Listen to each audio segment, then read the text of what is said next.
So how do you get your vitamin D from the sun without getting skin cancer? Okay. I mean, I'm getting a lot of feedback from some of these videos, and a lot of people are just afraid of the sun because it causes cancer and wrinkles and photo aging, and it's terrible for your health. So you should stay out of the sun. Yet on the flip side, they want the vitamin D, yet they don't want to take vitamin D supplements. Now, you have to realize that we have evolved with exposure to the sun for a very, very long time. Our bodies have adapted to it. Our bodies have even created natural filters to prevent this radiation from the sun, specifically UV radiation. And that skin protection is a pigment. It's called melanin. And so melanin actually blocks the UV radiation damage from your skin. So depending on the color of your skin, whether you have darker skin where you have more melanin or less melanin, you're going to have lighter skin. It will then relate to how much filtering of this UV you have, or how much ultraviolet radiation will pass through your skin and create problems. Now, it is true that when you expose your skin to sun and you burn your skin, okay, that can increase your risk of getting skin cancer. If you're chronically exposed to ultraviolet radiation, it can diminish your vitamin A levels. It can alter your DNA.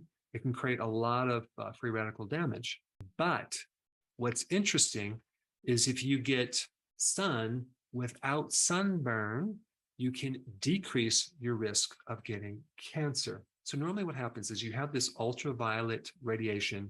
It's UVB, okay, specifically, and it actually hits your skin. And then when it hits your skin, it interacts with cholesterol, another thing that people associate being really bad because it causes heart attacks and clogging of your arteries and strokes, etc. But without that cholesterol, you cannot make vitamin D. Okay, you cannot make cell membranes. A good portion of the brain is cholesterol. All of your sex hormones, okay, like testosterone, estrogen, progesterone, and even cortisol are made from cholesterol. And without that, you can't make those hormones. So think about how many side effects you could have from that. Without cholesterol, you can't make bile that helps you extract the fat-soluble vitamins with digestion. And without cholesterol, you can't make the cellular membranes. And you definitely can't make vitamin D. So we need enough cholesterol. This is why, like, for example, statin drugs or being on a low-fat diet can inhibit your production of vitamin D. That UV hits your skin, converts the cholesterol into vitamin D, which then becomes activated through your kidney and your liver. And then when you have the active form of vitamin D, it can produce all the wonderful effects. But of course, some people freak out if you even mention taking vitamin D over 2,000 IUs.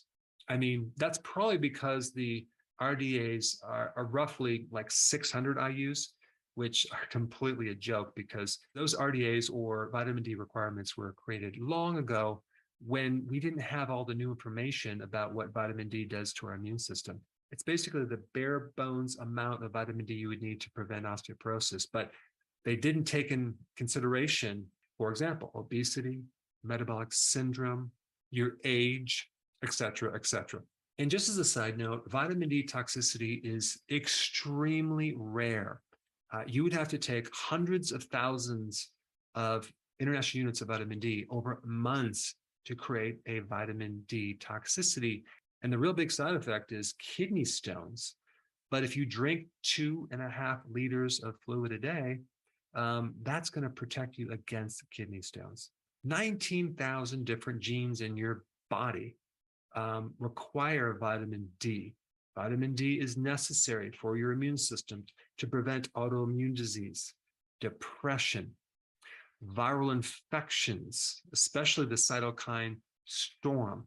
Every part of the immune system has receptors for vitamin D. And it just so happens that 69% of the population doesn't have enough vitamin D. Now, if you're somewhat of a healthy person and you're young, okay, and you don't have metabolic syndrome, you're not overweight, let's say you're in your bathing suit and you expose your skin to about 30 minutes of sun, okay, peak sun, and you don't live in the northern area, you live kind of in the south. If you're white, you'll get about 50,000 IUs of vitamin D. If you're tanned, you'll get about 20,000 IUs. And if you have darker skin, you'll get about 8,000 IUs. But there are so many other variables that can inhibit your vitamin D absorption. Okay, the time of the year, where you live as far as the latitude of where the sun is in relationship to the equator. But getting back to the purpose of this video, how do you protect against the sun without the negatives of the sun? Okay, so here are some things that you can do. Consume enough foods with vitamin C, because the more antioxidants you have in your skin, the more you're going to protect against this damage from UV radiation, not just UVB, but the other types of ultraviolet radiation. So vitamin C is essential. Okay, vitamin E is really key. And there are certain vitamins that you don't want to let yourself become deficient to help you repair all the DNA damage that can occur from various things, especially UV radiation.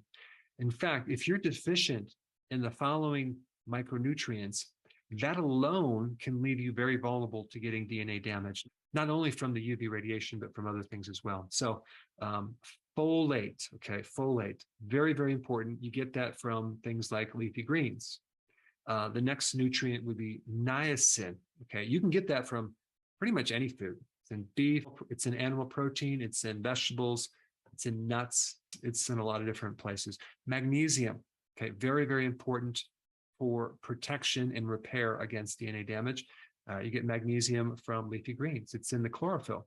Now, also, when you do fasting, you can increase your own antioxidants, and that will protect your skin as well. And also being on a low-carb diet, very, very important. Now, there's also a very good sunblock that you can use if you're going to be out in the sun a lot. It's a do-it-yourself homemade sunblocker.